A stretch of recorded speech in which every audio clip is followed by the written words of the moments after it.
Assalamualaikum warahmatullahi wabarakatuh. Puji dan syukur kepada Allah Subhanahu wa Ta'ala atas segala limpahan rahmat dan karunia-Nya.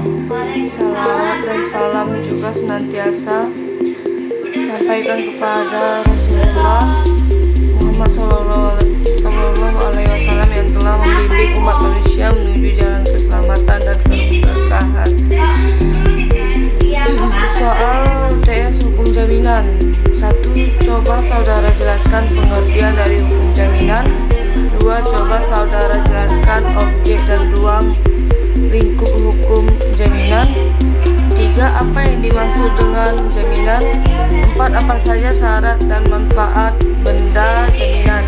5. Apa saja yang termasuk jaminan kebendaan dan jaminan perorangan dan berikan contohnya. 6. Jelaskan mengenai jaminan regulatif dan jaminan non-regulatif. 7. Apa yang dimaksud dengan gadai? 8. Bagaimana proses terjadinya gadai? 9. Bagaimana proses pelelangan jaminan gadai? 10. Jelaskan hak-hak lain yang bukan merupakan hak kebendaan tetapi mempunyai persamaan atau mirip dengan hak kebendaan. Saya akan menjawab soal UTS hukum jaminan. 1. Istilah hukum jaminan meliputi pengertian baik jaminan kebendaan maupun perorangan. Intinya hukum jaminan adalah ketentuan hukum yang mengatur hubungan hukum antara pemberi jaminan debitur dan penerima jaminan kreditur sebagai akibat pembebanan suatu hutang tertentu atau kredit dengan suatu jaminan atau benda atau perorangan tertentu. Dengan kata lain, hukum jaminan tidak hanya mengatur hak-hak kreditur yang berkaitan dengan jaminan pelunasan hutang tertentu, namun sama-sama mengatur hak-hak kreditur dan hak-hak debitur berkaitan dengan jaminan pelunasan hak tertentu tersebut. 2. Objek dan ruang lingkup kajian hukum jaminan. A. Objek dari hukum jaminan dibagi menjadi dua macam, yaitu objek material dan objek formal. Objek material yaitu bahan material yang dijadikan sasaran dalam penyelidikan objek material hukum jaminan adalah manusia. Objek formal yaitu sudut pandang tertentu terhadap objek materialnya. Jadi objek hukum jaminan adalah bagaimana subjek hukum dapat membebankan jaminannya pada lembaga perbankan atau lembaga keuangan non-bank. B. Ruang lingkup kajian hukum jaminan meliputi umum dan khusus. Jaminan khusus dibagi menjadi dua macam, yaitu jaminan kebendaan dan perorangan. Jaminan kebendaan dibagi menjadi dua, yaitu jaminan bergerak dan jaminan tidak bergerak. Contoh jaminan bergerak atau gadai dan fidusia. Jaminan tidak bergerak atau hak tanggungan khusus rumah susun, hipotek kapal laut dan pesawat udara. Jaminan perorangan meliputi tanggungan penanggung atau tanggung renten dan garansi bank. Objek dan ruang lingkup hukum jaminan sudut hukum sebagaimana objek jaminan hutang yang lazim digunakan dalam suatu hutang piutang dalam jaminan. Kredit adalah benda bergerak, benda tidak bergerak, dan jaminan perorangan. Berdasarkan ketentuan Undang-Undang Nomor 42 Tahun 1999, benda bergerak terdiri atas benda yang terujuk dan benda yang tidak terujuk serta benda tidak bergerak, khususnya bangunan yang tidak dibebani hak tanggungan. Benda atau barang yang dijadikan sebagai objek jaminan hutang akan dapat diketahui apakah benda tersebut milik si debitur atau pihak lain. Apabila benda atau barang yang dijadikan sebagai objek jaminan hutang milik si pemohon atau debitur menurut bahasan sebagai objek jaminan kredit merupakan milik pihak orang lain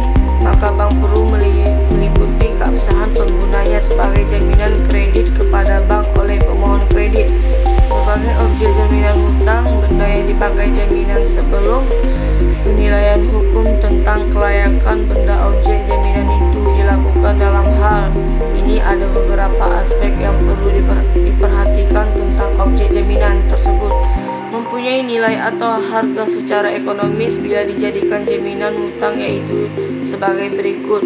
Jenis dan bentuk jaminan: apakah merupakan barang yang bergerak dan apa yang jenisnya, barang tidak bergerak dan apa jenisnya, penanggung hutang dan apa jenisnya.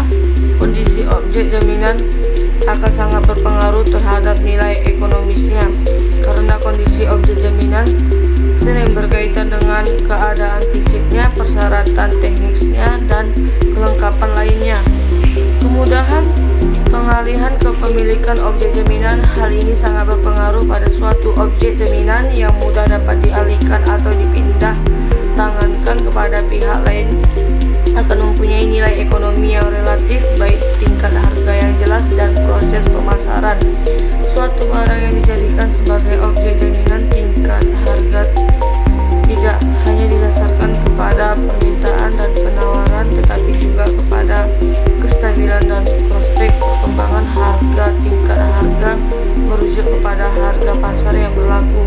Penggunaan objek jaminan dapat mempengaruhi tingkat harga atau nilai ekonominya. Dari pemanfaatan ekonomi jaminan tersebut terkait dengan objek jaminan berdasarkan atas beberapa aspek ekonomi mengenai kelayakan objek jaminan dalam pemberian pinjaman. Kreditur dalam hal ini harus berupaya semaksimal mungkin untuk mengetahui nilai ekonomi yang sebenarnya untuk dapat dipertanggungjawabkan dari objek jaminan yang diajukan oleh debitur yang masing-masing sangat terkait dengan jenis objek jaminan. Sebagaimana disebutkan oleh Haji Salim bahwa hukum jaminan adalah keseluruhan dari kaidah-kaidah hukum yang mengatur hubungan hukum antara pemberi dan penerima jaminan dalam kaitannya dengan pembebanan jaminan untuk mendapatkan fasilitas kredit. Ruang lingkup kajian hukum jaminan meliputi jaminan umum dan jaminan khusus. Jaminan khusus dibagi menjadi dua macam, yaitu jaminan kebendaan dan perorangan. Jaminan kebendaan dibagi menjadi jaminan benda bergerak dan benda tidak bergerak. Yang termasuk dalam jaminan benda bergerak meliputi gadai dan fidusia.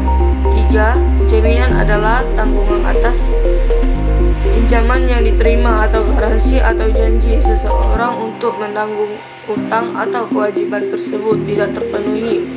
Agunan adalah jaminan tambahan yang diserahkan nasabah debitur kepada bank dalam rangka pemberian fasilitas kredit atau pembiayaan prinsip syariah. Jaminan merupakan terjemahan dari istilah JHEKRI atau JOG, yaitu kemampuan debitur atau memenuhi atau melunasi perutangan kepada kreditur yang dilakukan dengan cara menahan benda tertentu yang bernilai ekonomis sebagai tanggungan atas pinjaman atau utang yang diterima debitur terhadap krediturnya. 4. Syarat dan manfaat benda jaminan. Sudut hukum. Syarat-syarat benda jaminan yang baik adalah dapat secara mudah membantu perolehan kredit itu oleh pihak yang memerlukan, tidak melemahkan potensi atau kekuatan pencari kredit untuk melakukan atau meneruskan usahanya, memberi kepastian kepada si kreditur dalam arti bahwa barang jaminan setiap waktu tersedia untuk disekusi bila perlu, dapat mudah diuangkan untuk melunasi hutangnya si penerima atau pengambil kredit.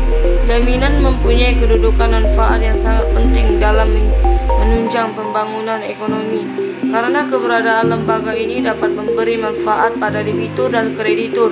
Manfaat bagi debitur adalah terwujudnya keamanan terhadap transaksi dagang yang ditutup, memberikan kepastian hukum bagi kreditur. Bagi debitur, dengan adanya benda jaminan itu dapat memperoleh fasilitas kredit dari pemberi pinjaman dan tidak khawatir dalam mengembangkan usahanya. Keamanan modal adalah dimaksudkan kredit atau modal yang diserahkan oleh kreditur kepada debitur tidak merasa takut atau khawatir tidak dikembalikan modal tersebut.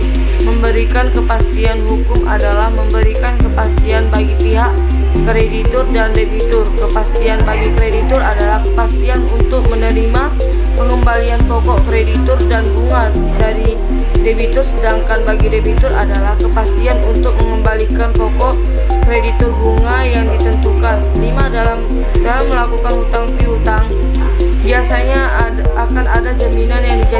menjamin agar seorang debitur bisa melunasi semua hutangnya.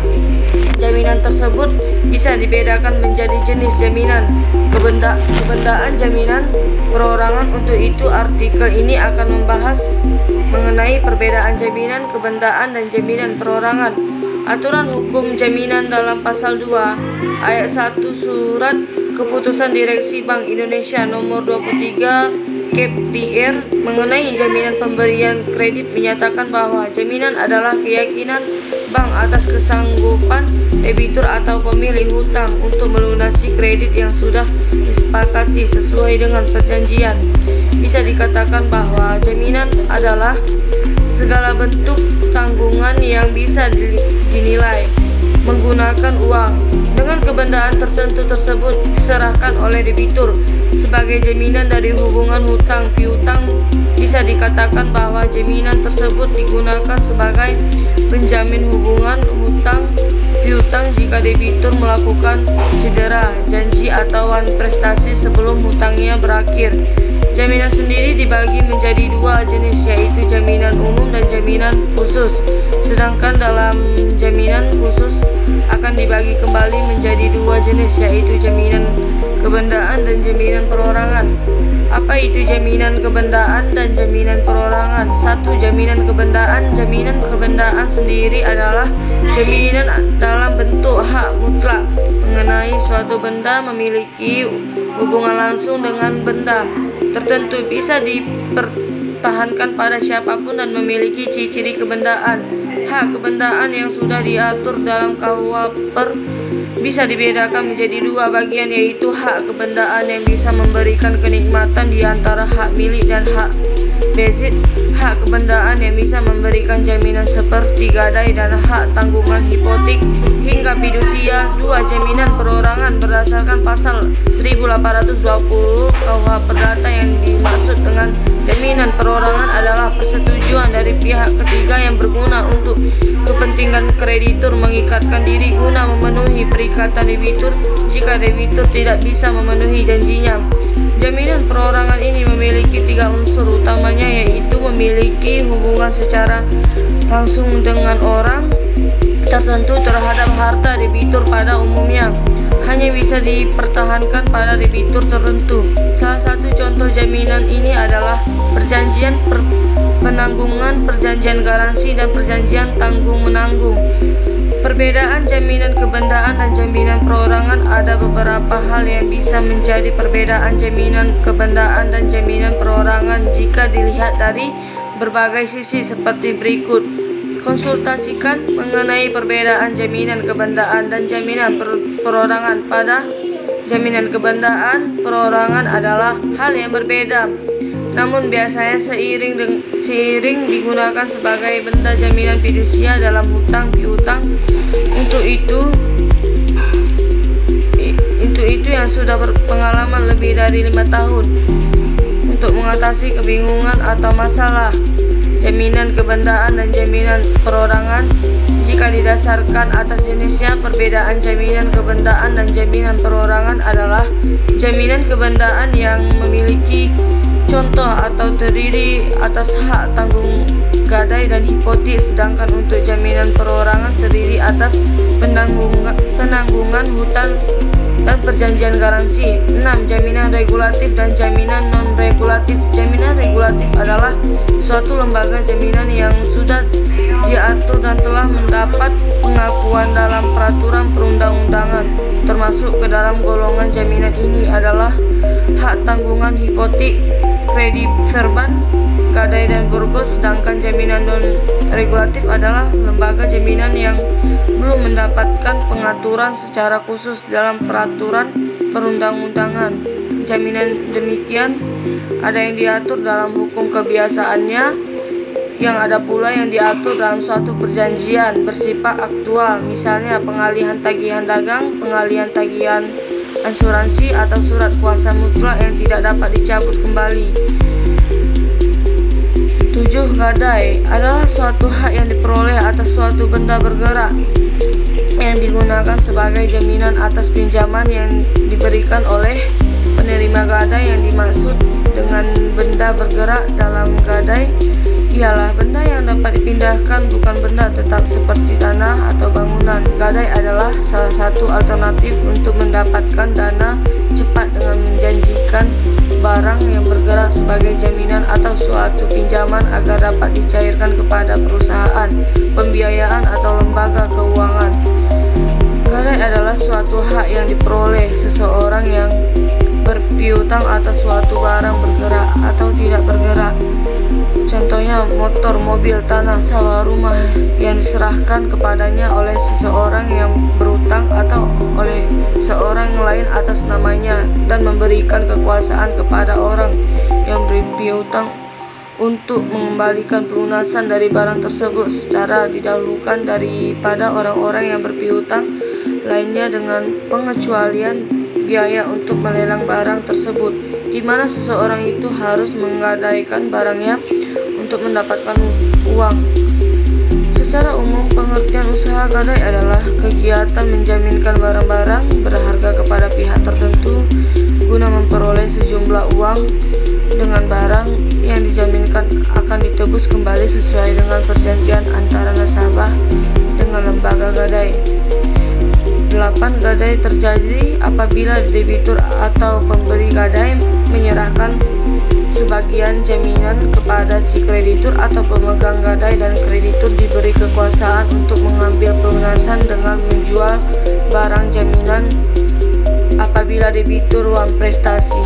9. Pelelangan benda, jaminan gadai atau mahrun.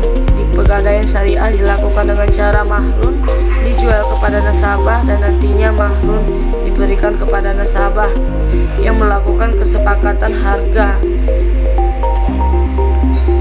Bagian lelang dan barang, apa saja yang akan dilelang yang telah ditentukan petugas lelang dan akan mengumumkan barang yang akan dilelang, termasuk cacatnya dan harga pembukaan.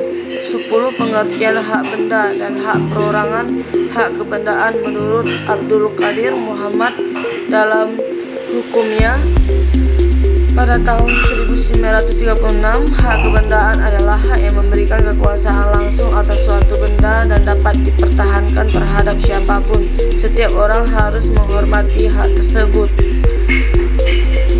Dalam pokok-pokok hukum menyatakan bahwa suatu hak adalah sesuatu hak yang memberikan kekuasaan langsung atas suatu benda yang dapat diperoleh dan dipertahankan terhadap tiap orang.